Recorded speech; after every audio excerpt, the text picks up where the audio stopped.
Hello everyone, I am Sonali Seth Chawla, Assistant Professor, Sant College of Higher Education from Management Department. Today I am going to explain about business communication. It is the subject for BBA first year. In this subject, today I am going to explain about barriers in communication.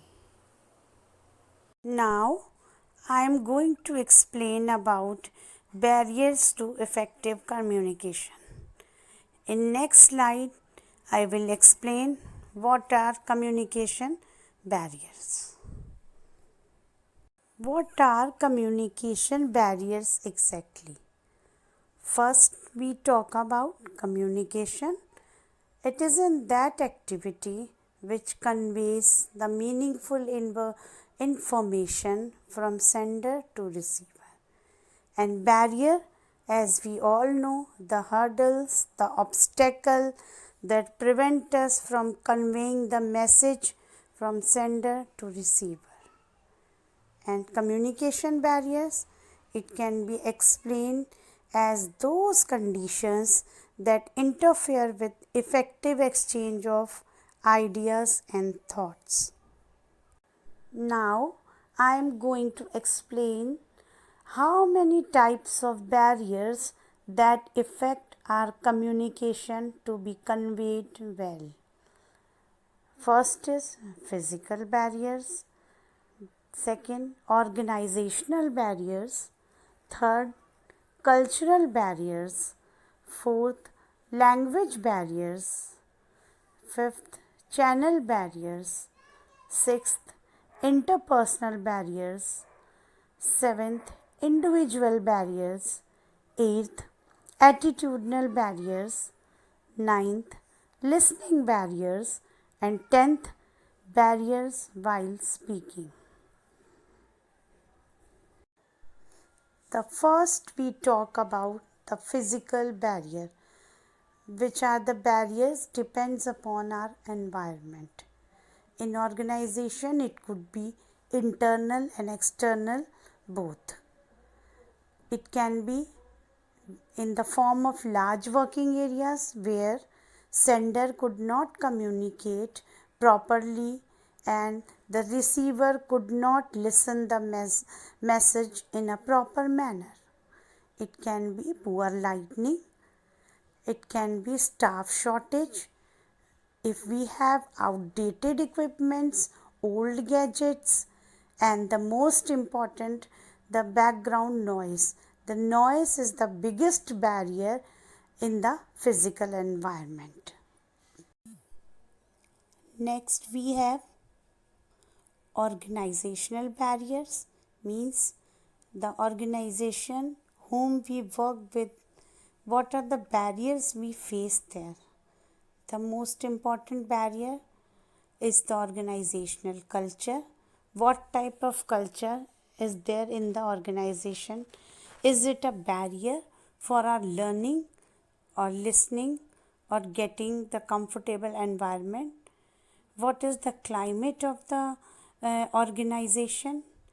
How the rules and regulations, are they strict or comfortable for the employees? What is the status of the employees, how they are treated in their status, and what are the relationship of the employees with the employer and higher officials. Is the environment complex? If the environment is complex, organizational environment is complex, then it really becomes hurdles, obstacles to work there. Next is most important, what are the facilities employees are having in the organization. All the adequate facilities, if employees are getting, are they comfortable with those facilities? Are they getting all the opportunities for their growth and improvement? Then they will be happy. And if there is some little bit barriers are there, then it will be ignored. Employees will be happy in that environment. Next, we are having cultural barriers. Each person is coming from different cultures. Person can belong to different ages, different genders. Person is from different educational background, different cultural background. What is the social status of a person? What is the economic position of the person? What is the person's attitude, behavior and temperament? How healthy a person is? What is the physical structure of the person? How popular is the person? What religion he is following? What political beliefs he is following? What are a person's ethics, moral values, assumptions? What are his aspirations? What rules and regulations he is following in his life? What standards, what priorities he has made for his life? So each person is coming from different culture, so it can be different in different factors and different aspects. Next, we have the language barrier. The most important part of barriers in communication is the language barrier. As each person belongs to different cultural background, so belongs to different languages, different regions. His vocabulary, his accents, his dialects of speaking language will be different. There are different words which have similar pronunciation but multiple meanings, like accept and accept.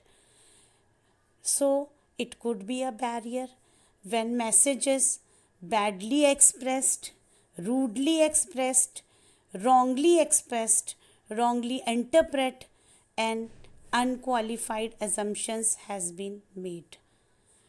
Then if we use difficult words, inappropriate words, poorly explained, misunderstood messages, this can create confusion and then create barriers. The next most important part is the channels in barrier, means which medium, which channel we are using to communicate. The most important part is that message should not be lengthy, it should not be too long, it should not be inappropriate, otherwise communication might break up. The most important part is that there is no interpersonal conflict between the sender and the receiver. Sometimes it happens that the sender does not want to communicate to the receiver. This lack of interest will hinder the message to the receiver. Sometimes we are having access problem in information sharing. If the medium or channel is hurdled, then it affects the clarity, accuracy and effectiveness of the message. Next, we have interpersonal barrier. Interpersonal barrier, the personal relationship between the sender and the receiver. It can be when there is lack of trust between the sender and the receiver, lack of knowledge on part of the sender, and another, the non-verbal communication, that is another a most important part of communication, that is body language, facial expression, sound, speaking volume, etc. This also have a most important impact on the communication. Then if sender is having fear of control, then it could be the barrier. Then lack of motivation, lack of cooperation from sender to receiver or receiver to sender, both sides. Then poor relationship between the sender and the receiver. So interpersonal barriers are most important in the part of communication. Next, we have individual barriers. individually. Each person is different with different mental perception, different comfort and discomfort. Their style is different. Their positive impact of communicating is different, and their selection perception is different. If receiver is sitting with a poor attention and cannot have proper retention, he cannot retain the message properly. And if receiver is sitting with the close mindedness, he cannot grasp the message comfortably.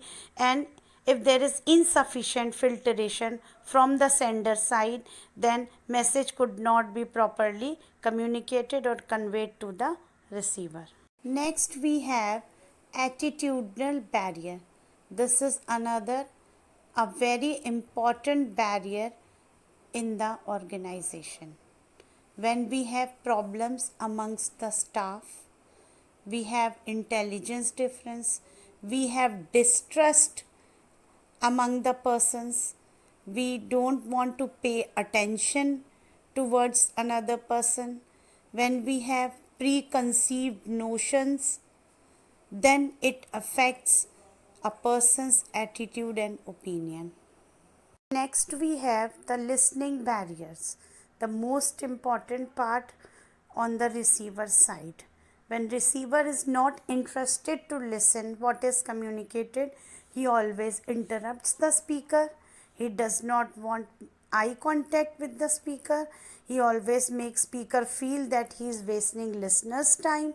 He distracts the speaker's attention. Then he ignores the speaker. Sometimes he asks too many questions just to inquire about the knowledge of the.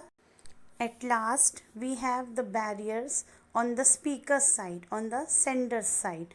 When we have barriers while speaking, if message is unclear, the receiver could not understand. If communication process have lackness of consistency, if sentences are incomplete, if message is not understandable by the receiver, and when speaker is communicating there are no clarifications in the message, then in the speaking side there will be barriers and receiver is not able to understand properly or clearly the messages. That's all for this matter in barriers in communication. I hope you all will be able to understand the message conveyed by me, the explanation conveyed by me in the barriers in communication. Thank you.